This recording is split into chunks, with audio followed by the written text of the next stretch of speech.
Hello again, YouTube and Instagram. It's Ryan again. This time the weather's much better. The car's still white, and yeah, generally everything's going well. This time I'm using the iPhone, so I'm really sorry if my head looks even fatter than usual, and the car looks sort of obscured in this weird sort of like ultra focus way. But the GoPro, I've decided, is absolutely rubbish for the software when you're trying to film and then take it to your laptop or whatever kind of way you're going to put it on the internet. It just doesn't come out very well, and it's a pain in the arse, and it lots of faffing, and I can't be bothered with this shit, especially it being too hot today. Well, I say too hot, we've been waiting for a heat wave in the UK, but you know what we're like. It's too cold when it's cold, it's too wet when it's wet, and it's too hot when it's hot. So, you know, we're gonna moan about that today. So it's basically just to give you guys a quick update, because obviously I've had the car quite a while now. Well, I wouldn't say quite a while, but it's enough time to do another video and explain all the things that I've had go wrong with the car. Yeah, we've had a few little issues, and explain everything that's that I like and I don't like, and things that I've noticed, things that might be a pain, things that I really like and would never ever live without on a car ever again. So like I said, the car's still white. That's a good thing. It hasn't changed colour miraculously, but it still looks good. Still looks good. It's still one of those things that just looks really good. Colour-wise, actually, while we're talking on colour, I kind of wish I'd bought another colour. Everyone's buying white Tiguan R lines. I think it's just purely because, you know, it saves quite a bit of money on if you're buying on PCP. White's a very neutral colour. Of course, it's white, which is the most neutral colour of all. You know, and most people aren't really fussed, so they just take the standard white car. Kind of wish I'd gone for tungsten. It's one of my favourite Volkswagen colours. It just looks really good, and I kind of wish I'd gone for that. Or even the blue. Atlantic blue looks really, really good on the Tiguan. We've had a lot of positive comments and questions on my last video. In particular, there's quite a bit on the colour. A lot of people are deciding whether that £1,000 on Aux white is worth it. Like I said previously, no, £1,000 for white paint? You're mad. £1,000. What could you do with £1,000? You know, I think you'd be mental just to buy this in a white Aux colour just for the sake it's got a bit of pearl in it. You're just mad. Just buy something else. But even go to a casino £1,000. It'd be better spent than bloody trying to give some VW guy £1,000 for paint. You're crazy. But yeah, so I kind of wish I'd gone for a different colour, but you know, one of the silvers, one of the greys, maybe the blue. Like I said, the Atlantic blue looks really good. So the car's done almost 17,000 miles, so it's had its first service, which was drama-free. Went to Volkswagen for that. Want to keep the VW service history because, as you may know, I don't keep my cars for very long, so we'll have to see if this stays around till its next service. It probably will stay to its next service, but it'd just be good just to keep VW service history. I know it's expensive, and I know people go, oh, it's a rip-off, but at the end of the day, it's nice to have that VW stamp in your book, because obviously then it makes things much better when it comes to kind of getting rid of it or trading it back in, especially on PCP. So, issues. Issue number one, we'll go around to the rear passenger window. So when I first got this car, it was winter, so obviously there wasn't much need to put the windows down. Obviously, as it got a bit warmer, I decided to put the window down. The window went down, didn't go back up. And basically it got stuck, completely stuck down. I had to sort of be careful, get somebody to hold the switch up while I sort of guided the glass with two hands, and then put it back up, and then was reluctant to ever touch that button until it obviously went to a VW. VW had a look at it, and they actually found a damaged seal. It had not been obviously clipped in properly at the factory, so it just sort of come off and then got stuck, and then obviously in that motion of getting stuck, it damaged it. So no real dramas, because it was all done under warranty, and it was all done really quickly and efficiently via my local VW dealer, and I can't sort of have any more fusses with that, really. It's one of those things, you know, people are banging on about quality of cars these days, especially Volkswagen. So obviously they've been under the light for all the Dieselgate scandal and everything like that, but I personally still think that VW are way ahead of the others. I mean, you compare this car to maybe its equivalent. So you're looking Nissan Qashqai, Ford Kuga, that kind of thing. How the hell are those cars at a better quality standard than this? You tell me, because I really can't see it. And you get those people, I'd rather buy a Nissan Qashqai. Well, good for you, go and buy the piece of shit, because believe me, it won't be as nice to live with every day as the VW has been for me. Like I said, 17,000 miles, no squeaks, no rattles, no weird and wonderful thing going on in the cabin. It's just exactly what it says on the tin. Good, solid, comfortable, understated German design and reliability. Obviously, apart from the window thing, but then that's kind of human error, I suppose, because it's installed by a person at the factory, and maybe whatever his name was, the German fellow, wasn't quite up to it that day. But hey ho, like I said, all done under warranty, no stress, no dramas, all fixed, and has been fantastic ever since. Second issue, and to be honest, it's the last issue, because it was quite an annoying one. A lot of people were moaning about this, not just on the Tiguan. They were moaning about it on all other VWs, pretty much, with the Discover.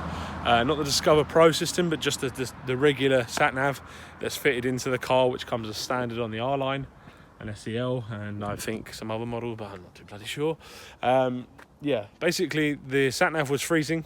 CarPlay would start and then stop interruptedly with a load of sort of feedback noise over the speakers. It was generally really crap. It wouldn't catch up. I've obviously got the R-Line with the digital display, and the digital display would not load any maps at all. It would take ages to load the map in. It would have to mean I'd have to take the SD card out of the port, leave it for 5 minutes, switch the nav off, put the SD card back in, switch it back on, and hopefully after the third or fourth attempt of doing that, it might come back on. Obviously, I brought this up at the same time that I had the window issue. VW quickly looked on their computer, the guys down there, and they had found out that it was well overdue an update. So kind of thinking, updates, they always say, update, that'll fix everything. Kind of feeling a bit, is it going to work, is it not? Lo and behold, it did. They updated the software, and once they updated the software, it all went back to absolute as it should. I've had no problems since. It works perfectly every time now, loads the mapping and mirrors to the digital dash perfectly every time now, so absolutely no problems, and CarPlay works absolutely fine. Comes on, no interruptions, no pausing, no nothing, no weird feedback noises. So that's all good. Things I like about the car, still like the style, because at the end of the day, it's a very cool looking small to mid-size SUV. And I call it an SUV because technically it is an SUV. It's not really a crossover, because it hasn't taken, say, a Golf and put loads of plastic cladding on it and then called it a 4x4. This is a car that was designed from the ground up to be a 4x4. I know you can buy it two-wheel drive, but it's been designed from the ground up for that, and especially this model, because obviously it's the sports model. It comes with the bigger wheels, it's got the sports tyres on it, it's got less sort of cladding, it's got more sort of sporty looking bumpers, and obviously a sporty look in general, but obviously a rear diffuser, a little spoiler there as well. It just looks really good. And I know somebody was moaning the other day about German design, going, German designs are so boring, there's no what's the word, I don't know, sparkle in their design, or anything that looks sort of intriguing. And I mean, that's the whole point of a Volkswagen. VW have this knack of all their cars, for the VAG group, for Audi, Volkswagen Audi group, their cars are pretty much very sort of understated, very cool, very calm, nothing too intriguing. But when you actually stop and appreciate it, you kind of think, wow, it kind of looks really good. It has those good design lines, and it just matches up to what you're looking for in a car, and I think for me it looks perfect, because it's that sort of cool, understated look that exactly what I want. I don't want something to be in your face. I don't want this weird and wonderful design that is sort of over intriguing. I want something to slip under the radar but still be very cool at doing so, and this car fits my bill perfectly. And the design is one of my favourite things. I've had nothing but nothing but sort of good comments about it. I have lots of people sort of come up to me and say, well, your car's really nice, thank you very much, you know, and it's a good, and I say that it's a good car. So that's one of my favourite features. I'm going to list quite a few of my favourite features, really. Another one of my biggest favourite features is the headlights. This car has got the adaptive LED headlights with dynamic light assist. It's not just a fancy, just sort of puts your high beam on and puts your high beam on and off, and it's when it senses it can so. The headlights on this car are truly amazing because one, they can literally pick up within milliseconds a car oncoming, but then they divert the light to light up the side of the road where the car is not. So, you know, you go down a dark country lane, and I do live with lots of sort of trees and forest around me and lots of sort of unlit lanes at night, and it is very dark. And this light system is one of the most fabulous features I've ever come across in a car. It is really good because it's not slow or lethargic or makes mistakes. It is precise and works exactly when you want to, all whilst being absolutely bright as hell. I mean, they're brighter than, well, actually, I wouldn't say they're brighter than the sun because today it is absolutely beautiful, as you can see, which, you know, makes a huge difference because usually it's pissing down. So it's a nice difference for once to have some sunshine. But like I said, those lights are so bright. They're amazing. They honestly are the best headlights I've had on a car. And the S3 that I had previously also had LED headlights. You have to spec what they call the matrix lights, which is exactly the same system except it's just Audi, so they charge you 800 quid for the privilege, and this car's standard with it. Fucking amazing. That's all you want. That's all you want. You just want things like that to be standard on cars like this because it makes perfect sense to do so. So I absolutely love the lights, and I also love the fact they look really cool, and I love the big indicators at the front. It just looks really good as well. So that's my number 2 favourite feature.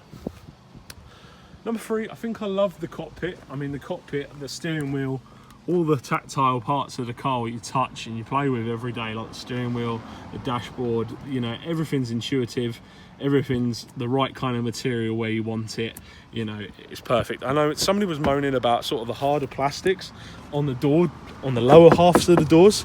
I'm not being funny, but I want harder plastics on the lower parts of the doors. It's the kind of place where you're always going to kick and scuff the door. You want it to be that hard wearing plastic that you can just get some auto glim spray and wipe it off. You don't want to have nice sort of soft touch material that if you kick it by accident it might tear or rip or create some sort of damage to it. So that's a bit of a random thing that I come across online, is that people moan about interior quality of plastics. I mean, the plastics, you're never going to avoid plastic. I mean, this isn't a sodding Rolls Royce, but at the end of the day, it's well thought out with the design.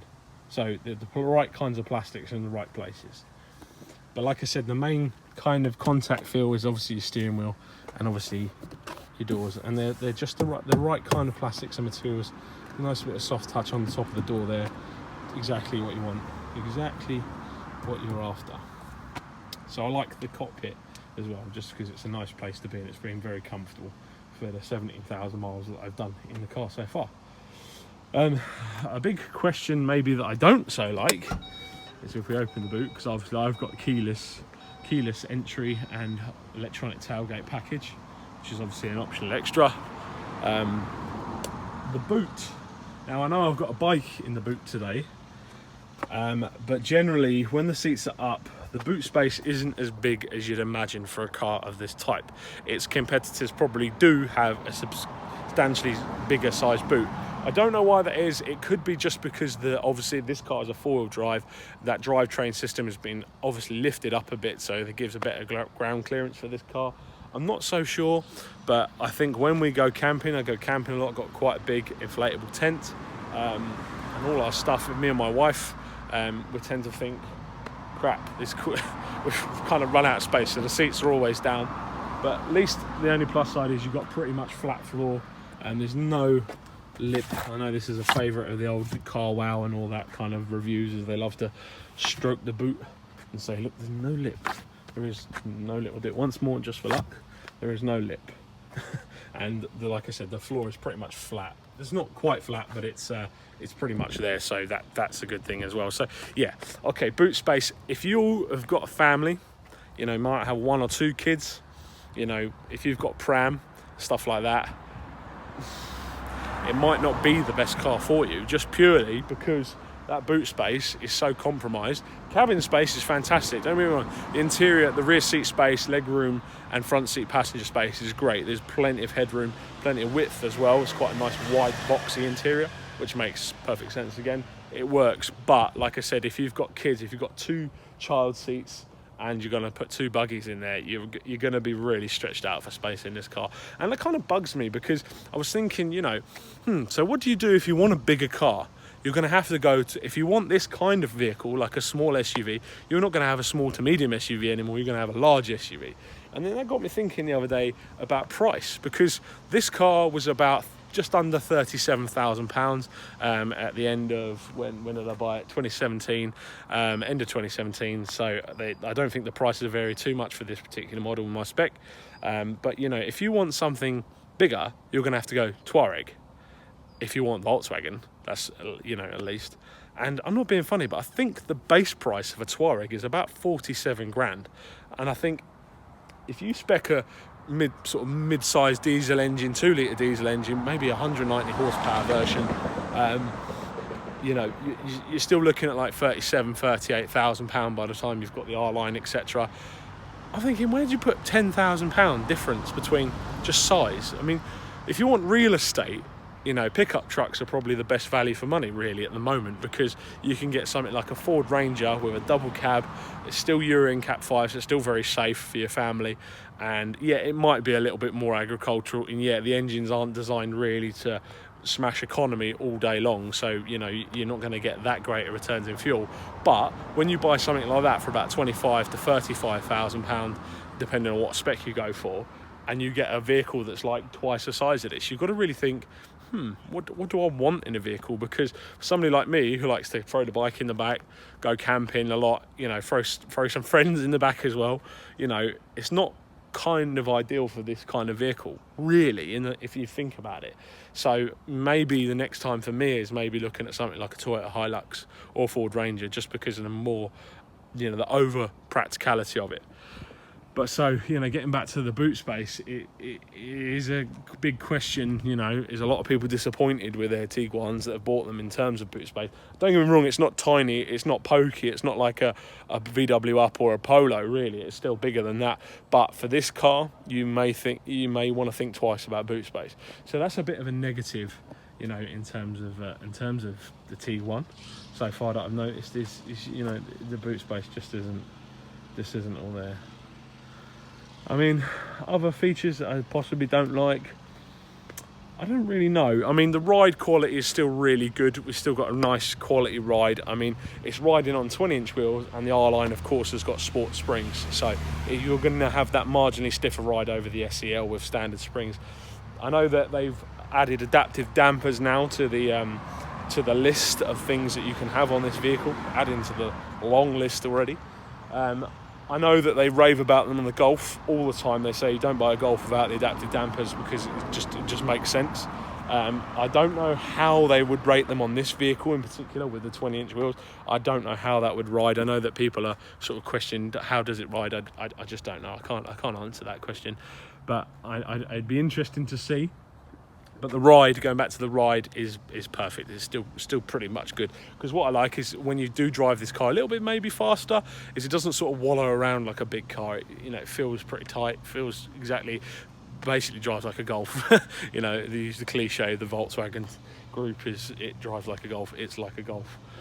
So that's really good for a car of this size. So that's another good thing. Driving, engine, miles per gallon, range, that kind of thing. This is a 2-litre TDI, so it's a diesel. It's 150 horsepower or PS. It has 4-wheel drive and it's automatic. It's a DSG gearbox. I average when I drive, say, when I was driving for a previous job, I was driving quite a lot. You know, that's hence why I've done so many miles in such a short period of time. You know, I could pretty much average anywhere from, say, the 43, I'd say, up to about 47 would be the average sort of when you get out of the town. Around the town, it's not very good to start with. It always starts out in the low 20s, but it does work its way up to the mid 30s, mid to high 30s pretty quickly. Fuel prices at the time I made this video, it's sort of where we are, end of June at the moment, so it's bloody hot. So I told you more moaning about the weather. You know, it costed me around £75 to £85 to fill up. I do fill this car with V-Power. I collect the points. I don't want to get into an argument about is V-Power a much more explosive fuel than regular fuel. It's such a long debate about fuel quality and stuff, and people always have their over-mounted opinions on it. So I fill up fuel power with V-Power because I collect the points. It works for me, so that's what I do. So V-Power generally costs me about 80 quid a tank, and I'm averaging about 480 to 500 miles. So pretty good, could be better, but I think that's purely down to the fact it's automatic and it's four-wheel drive. If you had a two-wheel drive version with the same 150 horsepower diesel engine, 2-litre diesel, I think you'd probably be getting more, say 550, 600 miles, maybe more, out of a tank. So yeah, it kind of matches up to what spec I've gone for. So yeah, again, MPG is pretty good. It does exactly what you need it to do. Now that I'm not doing so many miles, recently changed jobs, and I'm not doing so many miles now, so maybe it may be worth looking into the petrol version if you aren't doing too many miles. But I know that the lead times for the waiting period for when you order your car on the petrol is significantly higher than the diesel, just because everyone's been scared from diesels because of all the malarkey that's gone on with it. So, you know, I picked this car up pretty much within a week because they had it in stock at the dealership I bought it from. So I said, right, I need a diesel. That suits my bag, so I bought it straight away because it was right in stock and I didn't have to wait for it. So yeah, if you want to, like I said, go back to them miles per gallon, MPG, that kind of thing, economy is fairly good. I mean, it's fair. I wouldn't say it was excellent. It's certainly not poor. You know, it is your MPG reflects how you drive and how you use it, you know. So like I said, if you're doing those short miles, buy the petrol, because the petrol version is going to be way more suited to shorter journeys. It's obviously a bit smoother, a bit quieter, but I wouldn't say the diesel engine is excessive either, so it's still pretty good. Another feature I love about this car is adaptive cruise control and lane keeping assist. So it uses a radar in the front nose badge. It's all hidden away, so it's a 2D nose badge and it's all hidden in there, and it just senses the car in front basically, and it keeps a set distance at a set speed relevant to that car in front. So if that car comes to a complete and utter halt, this car will come to a halt, and it will also then drive away again. You may have to tap the accelerator once, but then it will continue to follow the car in front. So it's a godsend in heavy traffic, because you just put it on, say like 20 or 30 mile an hour, set the distance to say a medium-sized distance, and then just literally just let it drive itself. And same with the lane keeping assist. I know people are saying, oh, but it swerves me in and out of lanes. It can interrupt early because it may sense a different road line to what's on the road. But it works. It does work in reality. It works exactly how it's supposed to, and it does keep you on the road. I've also noticed that if you're on adaptive cruise control, it's following the car in front, and you're driving a dual carriageway motorway, you know, it pretty much, you can take your hands off the wheel. Of course, I'm not saying do that, but if you were to hover your hands over that wheel, you can physically see the car driving itself. So it's quite amazing. The fact it's basically almost autonomous, but of course it's not quite got that full-on technology yet. But that adaptive cruise control is a fabulous feature, and I wouldn't get another car without it. Basically, same with the lights. So like I said, the dynamic light assist, I wouldn't get another car without that, because it's just fabulous. And I wouldn't get another car without the lane keeping assist or the adaptive cruise control, because it's just brilliant. That's exactly what you want in a car like this, because it kind of cruises around. Like I said about the colour, electric tailgate gets on my nerves sometimes, because if you leave something in the way, obviously you get in the car and then you press the button to close it, you'll get in the car, and then it's opened again, because basically it's hit a bag or something that's in the way. I suppose in reality that's what we want, because we don't want anyone or anything really to get trapped or damaged in the car, so it kind of works from that perspective. But I kind of like it. I kind of been probably a bit lost without it. I kind of like just pulling up and be able to open the boot from the driver's door with the release catch and doing it that way. It just, you know, it's just easier to live with, I suppose. It's quite an easy car to live with on a day-to-day experience. You know, it's just so simple. It's just so intuitive. It does exactly what you want from a car. You know, it looks good. It drives well. It's fairly good on fuel, fairly good on the running costs. You know, I'm not going to go down the route of trying to explain what it costs me to insure and things like that, because everyone's so different. I mean, I live in Berkshire, where I live is probably not the best rated crime area in the country, but it's not the worst. You know, and because of my age as well, I'm 25. You know, so that kind of plays a big factor in most things, because when they see, oh, you've got an automatic and it's a VW, that's it. It just seems to put the points up, put the price up a bit. But you know, not getting into that debate, because everyone's bloody different when it comes to things like that. So yeah, so there's very little I don't like about the car. There's a lot I love about the car. You know, if you're considering one, like I said, take into the fact those points I said about things like the boot space, things like that, because that's really gonna affect. It's really gonna affect how, you know, your decision as such, because of the space in the boot. But like I said, it's not. You've really got to see it for yourself, because it's not like I'm not describing it as microscopic, but it's certainly, you've got to consider it. Other than the fact it's dirty at the moment, that is really it. There is nothing else to tell. Just a bit dusty, just because obviously it's pollen, and you know, everyone's cutting grass and sort of dusty roads, and we haven't had rain for a while, so you know, of course, in its 18,000 miles, it's picked up some quite big stone chips, which is, you know, completely unavoidable really in any car. You know, you're always going to get stone chips. And other than that, been fantastic. So, like I said, a lot of people have asked me to do a driving video.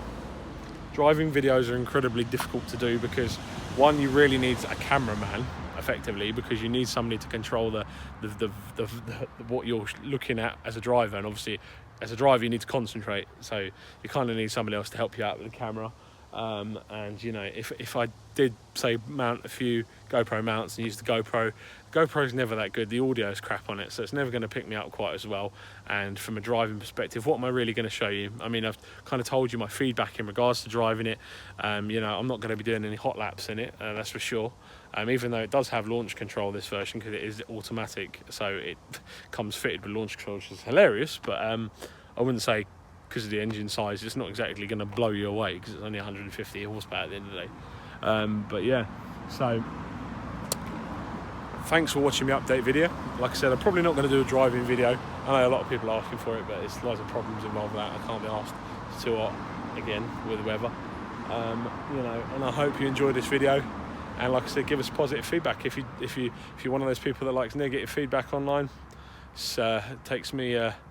It's quicker for me to press delete than it is for you to come up with all your bullshit. So just remember, your opinions are hit and miss. No, seriously, if you want to ask me some genuine questions, please be genuine. If you're genuine, I'll be genuine with you. If you're an arsehole, then I'll tell you you're an arsehole. And vice versa, I'm sure you'd tell me. So yeah, thanks for watching, guys. And I'm going to go enjoy the rest of this day. Hopefully fire up the barbecue, break out the Pims and that kind of thing. So peace out, guys. Take care.